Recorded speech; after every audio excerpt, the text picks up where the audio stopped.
Bagaimana Habib Anis akhlaknya? Habib Anis itu dikenal sebagai orang yang akhlaknya luar biasa, Masya Allah. Salah satu akhlaknya adalah meseman, murah senyum. Sampai-sampai beliau itu dijuluki The Smiling Habib. Jadi Habib yang murah senyum.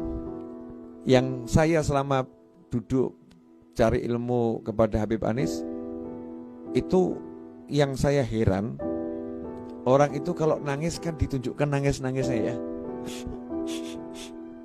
Kalau nangis kan kita begitu ya, nunjukkan sedihnya ditunjukkan. Habib Anis itu kalau nangis ya, nangisnya disembunyikan. Jadi ceritanya senyum, jadi gini sama senyum gitu ya.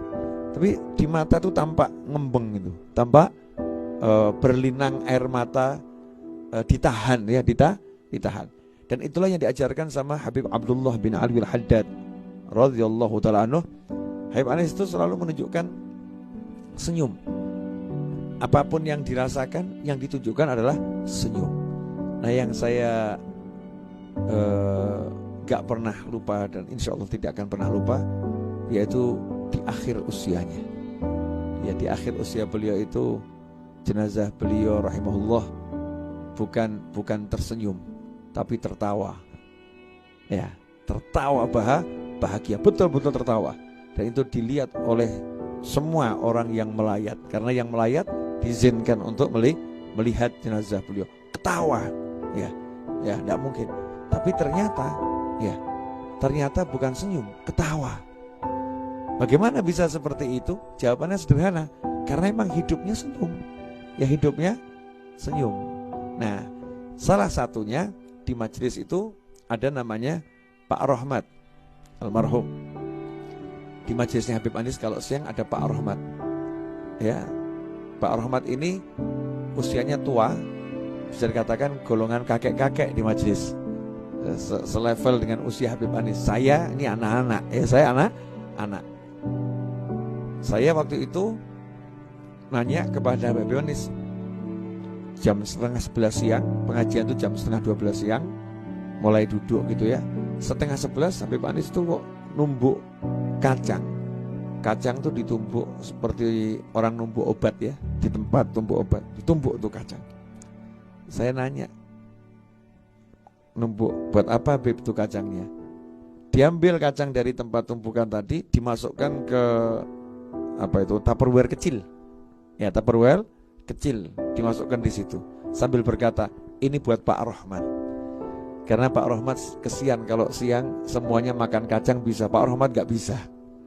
Kemudian pernah sepulang dari rumah sakit, beliau waktu itu kena serangan stroke yang pertama.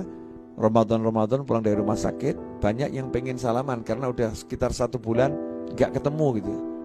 Nah, ketika Ramadan siang mau salaman, kami ya sebagai keluarga ngasih tahu jamaah, kesian Habibnya jangan salaman karena fisiknya butuh dijaga.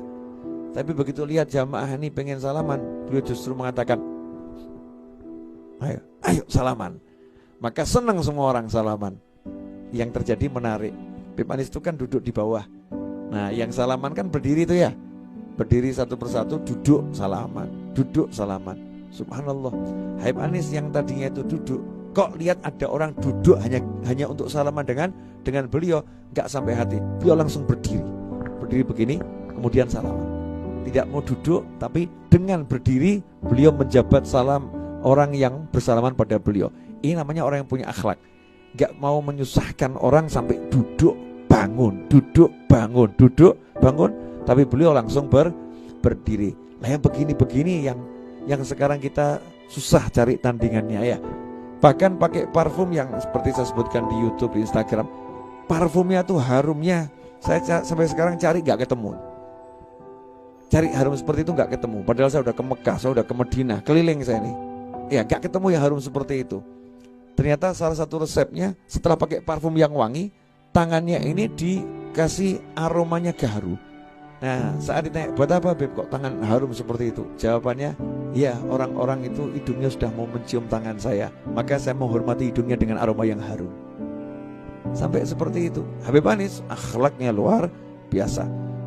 dalam kondisi belum sehat, ya, belum sehat. Datang tamu dari Malaysia bulan Ramadan, malam 19 Ramadan.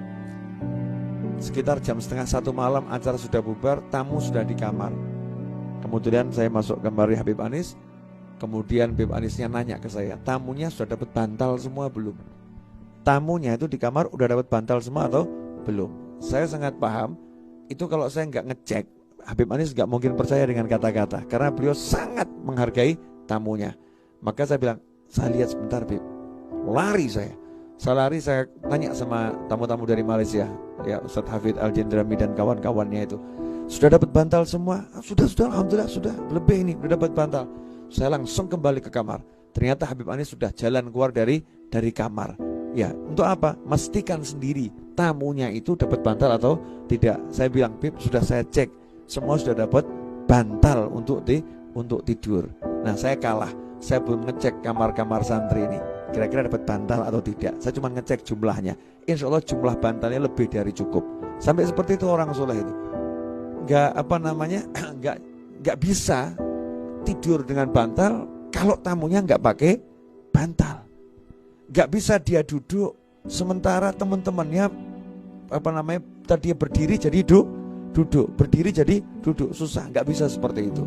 Ini sekulimit akhlak Habib Anis. Banyak akhlaknya yang saya apal tuh, turah-turah, sangat banyak.